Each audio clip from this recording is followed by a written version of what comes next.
This is wild. Destiny 2 Ash and Iron just dropped, and Bungie promised that they would be alleviating the power grind to the maximum power cap, which has now been lifted up to 550, and we got the exact opposite. It is now more of a grind, now more than ever, to get to maximum power. Previously, we were able to level up and fight enemies at level to get our +1 drops from those upper ranks, and our prime drops from, just endless completions of activities. But now you got to do activities at the start here from Grandmaster if you're at 450 power, assuming you're at 450, right? But even if you're not at 450 right now, when you get up to 450, this is what you have to look forward to.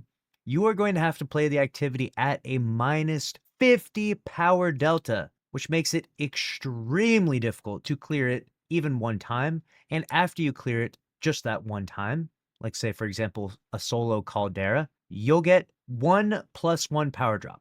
One. That's just the one. That's it. So yeah, the grind just got way harder because before we were doing activities at level and getting like B+ rewards. Now you're doing them at -50, which is very difficult in comparison. I don't know what Bungie was cooking up with this one, but this is actually insane. I know I say that a lot at the start of the videos, but this one's actually insane. How?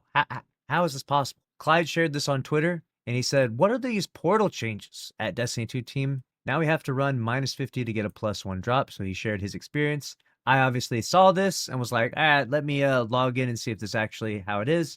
And it do be how it is. It do be. On top of that, primes are now potentially bugged and doing +2s, at least at Zavala, that is. Whereas previously, I believe they were +4 or +3s. What are we doing here, Bungie? What exactly is going on here?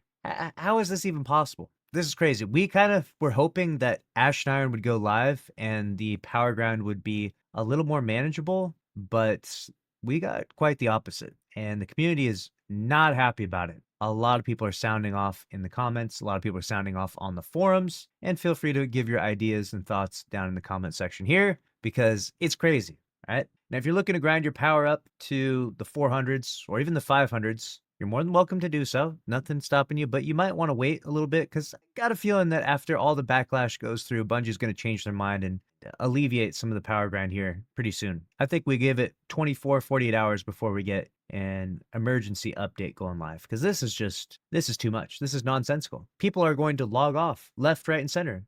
No one's going to play like this. Let's see what the Steam charts said. Geez, the population was getting bad leading into this. Holy crap. So you're telling me that September 9th, so this would have been at midnight, there was 17,000 players, it went down to 10,000 players at 4 a.m.? No update, no downtime. It just went down to 10,000 players. Oof, 10K players playing Destiny 2 on Steam. That is the lowest I've ever seen it. That is probably the record low. And this is not downtime to maintenance or anything. This is just, it's that low. The downtime for maintenance is right here when it says 2,000, right? And you can't judge that because that just means the servers got shut off. But leading into that, we had 10,000 players playing the day before the Ash and Iron launched. My God. And now we're sitting at 50,000 players. So obviously this was a big boost to the population. 50,000 is a much more healthy range on Steam. Much better. 52,000 right at the launch, 54,000 an hour later, and down to 50,000 2 hours later. They got to fix something. They got to fix it quick. People are going to be mad.